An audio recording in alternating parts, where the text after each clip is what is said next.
عشاء کے بعد 4 رکعتیں پڑھنا، نفل نماز عشاء کے بعد 4 رکعتیں پڑھنا، اس کی فضیلت کتنی ہے؟ عبداللہ ابن عباس رضی اللہ تعالیٰ سے یہ عمل نبی صلی اللہ علیہ وسلم کا بھی ہے۔ عبداللہ ابن عباس رضی اللہ تعالیٰ میں کہتے ہیں بت فی بیت خالتی میمونہ، میں نے اپنی خالہ میمونہ کے ہاں نماز پڑھی، یعنی رات گزاری۔ زوج بنت الحارث زوج نبی صلی اللہ علیہ وسلم، یہ نبی صلی اللہ علیہ وسلم کی ازواج مطہرات میں سے ہیں۔ کہا کہ وکان النبی صلی اللہ علیہ وسلم عندها فی لیلتها، اس رات اللہ کے نبی صلی اللہ علیہ وسلم انہی کے ہاں قیام پذیر تھے، وہیں رکے ہوئے تھے، آپ کی باری وہاں تھی حضرت میمونہ رضی اللہ تعالیٰ کے پاس۔ کہتے فصلی النبی صلی اللہ علیہ وسلم العشاء ثم جاء الى منزله، آپ نے عشاء پڑھی، عشاء کی نماز پڑھی، بعد آپ اپنے گھر آئے، اپنے کمرے میں آئے۔ فصلی 4 رکعات ثم نام، تو آپ نے 4 رکعتیں پڑھی، اس کے بعد آپ سو گئے۔ علماء نے کہا اس میں دلیل اس چیز کی کہ اللہ کے نبی صلی اللہ علیہ وسلم بھی عشاء کے بعد 4 رکعتیں یہ پڑھتے تھے۔ امام البخاری نے کتاب العلم میں اس کو روایت کیا حدیث نمبر 117 پر۔ اب یہ جو 4 رکعتیں ہیں اس کی فضیلت کیا ہے؟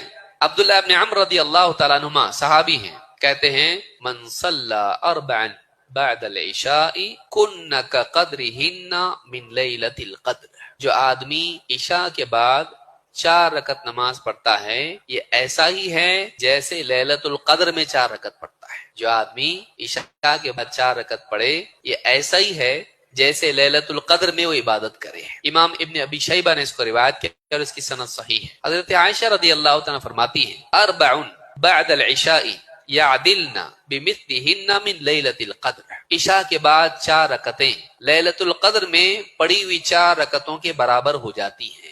امام ابن ابی شیبہ نے اس کو روایت کیا، اس کی بھی سند صحیح ہے۔ عبداللہ ابن مسعود رضی اللہ تعالیٰ فرماتے ہیں من صلی 4 بعد العشاء لا يفصل بینہن بتسلیم، جو آدمی 4 رکعتیں عشاء کے بعد پڑھے اور ان میں سلام سے فصل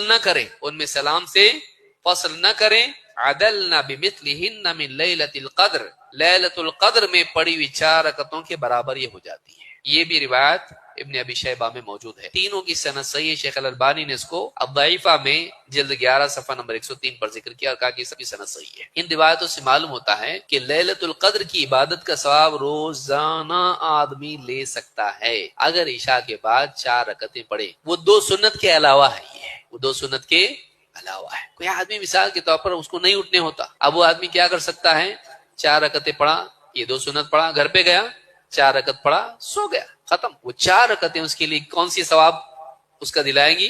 لیلۃ القدر میں پڑھی ہوئی 4 رکعتوں کے برابر۔ لیلۃ القدر کے بارے میں سلف کا کیا کہنا ہے؟ قرآن میں جسے اللہ نے فرمایا لیلۃ القدر خیر من 1000 شہر، لیلۃ القدر کی عبادت، بعض سلف کہتے ہیں، ابن جریر الطبری رحمہ اللہ نے ذکر کیا اس آیت کے ضمن میں، بعض سلف نے یہ بات کہی ہے کہ لیلۃ القدر میں یعنی عبادت کرنا 1000 مہینوں کی عبادت سے بہتر ہے۔ تو یہ جو عبادت ہے 1000 مہینے کی عبادت سے بہتر ہے۔ 4 رکعت نماز عشاء کے بعد پڑھنا ایسا ہے جیسے لیلۃ القدر میں عبادت کی۔